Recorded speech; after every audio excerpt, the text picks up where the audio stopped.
स्वागत आहे आमच्या यूट्यूब चॅनलमध्ये। आज दिनांक 3 ऑगस्ट। आज आपण पाहणार आहोत चालू घडामोडीचे प्रश्न। तर चला सुरू करूया।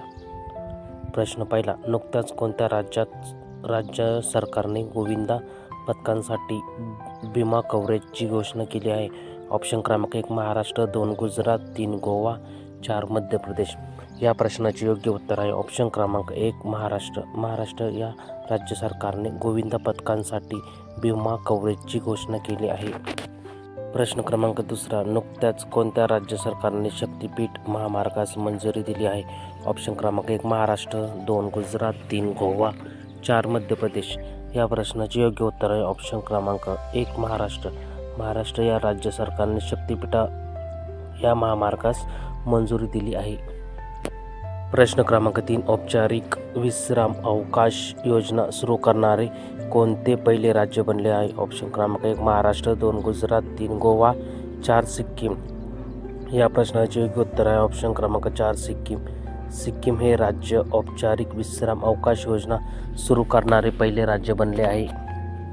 प्रश्न क्रमांक 4, 2025 मध्ये महिलांसाठी सर्वात सुरक्षित राज्य खालीलपैकी कोणते बनले आहे? ऑप्शन क्रमांक 1 महाराष्ट्र, 2 गुजरात, 3 गोवा, 4 सिक्कीम। या प्रश्नाचे योग्य उत्तर आहे ऑप्शन क्रमांक 4 सिक्कीम। सिक्कीम हे राज्य 2025 मध्ये महिलांसाठी सर्वात सुरक्षित राज्य बनले आहे। प्रश्न क्रमांक 5, भारतातील पहिले डिजिटल गाव घुमतू गावचे उद्घाटन कोणत्या राज्यात करण्यात आले आहे? ऑप्शन क्रमांक 1 महाराष्ट्र, 2 गुजरात, 3 गोवा, 4 सिक्कीम। या प्रश्नाचे योग्य उत्तर आहे ऑप्शन क्रमांक 4 सिक्कीम। सिक्कीम या राज्यामध्ये भारतातील पहिले डिजिटल गाव घुमतू गाव हे चे उद्घाटन करण्यात आले आहे। प्रश्न क्रमांक 6, 43वा लोकमान्य टिळक राष्ट्रीय पुरस्कार कोणाला जाहीर झाला आहे? ऑप्शन क्रमांक 1 नरेंद्र मोदी, 2 नितीन गडकरी, 3 शरद पवार, 4 अमित शहा। या प्रश्नाचे योग्य उत्तर आहे ऑप्शन क्रमांक 2 नितीन गडकरी।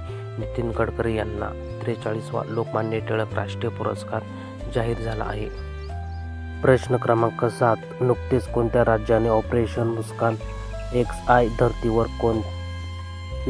च्या धर्तीवर कोणत्या राज्याच्या पोलिसांनी 7,600 मुलांना वाचवले आहे? ऑप्शन क्रमांक 1 आसाम, 2 कर्नाटक, 3 तेलंगणा, 4 महाराष्ट्र।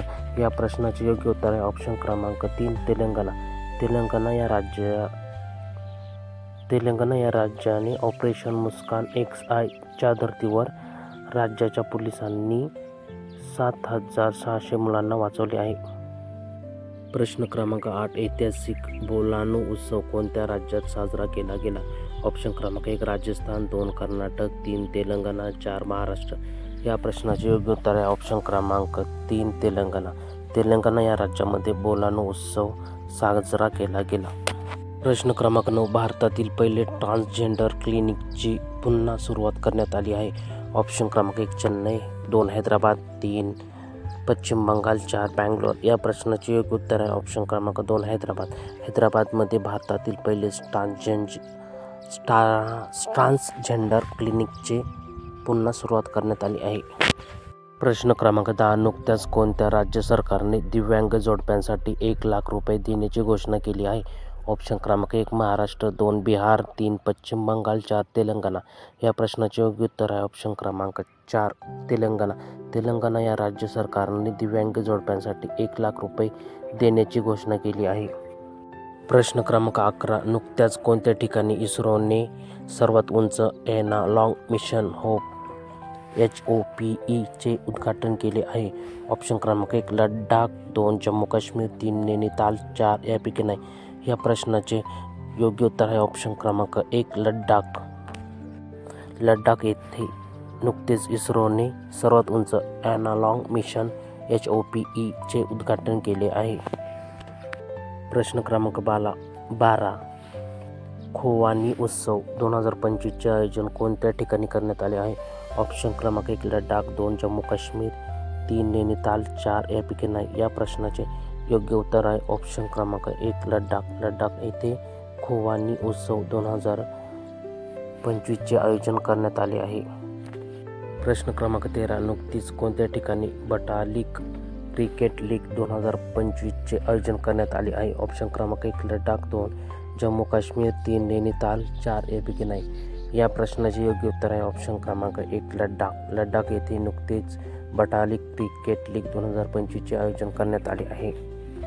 प्रश्न क्रमांक 14 नुकतेच कलाभवन नवस यांचे निधन झाले आहे, ते कोण होते? ऑप्शन क्रमांक 1 लेखक, 2 शास्त्रज्ञ, 3 नाटककार, 4 अभिनेता। या प्रश्नाचे योग्य उत्तर आहे 4 अभिनेता। नुकतेच कलाभवन नवस यांचे निधन झाले, ते एक अभिनेता होते, तेलुगू अभिनेता। प्रश्न क्रमांक 15 नुकतेच कोणत्या ठिकाणी 2 दिवसीय युवा आध्यात्मिक शिखर संमेलन पार पडले आहे? ऑप्शन क्रमांक 1 अहमदाबाद, 2 वाराणसी, 3 मुंबई, 4 दिल्ली। या प्रश्नाचे योग्य उत्तर आहे ऑप्शन क्रमांक 2 वाराणसी। वाराणसी येथे नुकतेच 2 दिवसीय युवा आध्यात्मिक शिखर संमेलन पार पडले आहे। व्हिडिओ आवडला असेल तर लाईक, शेअर आणि सबस्क्राईब करा। धन्यवाद।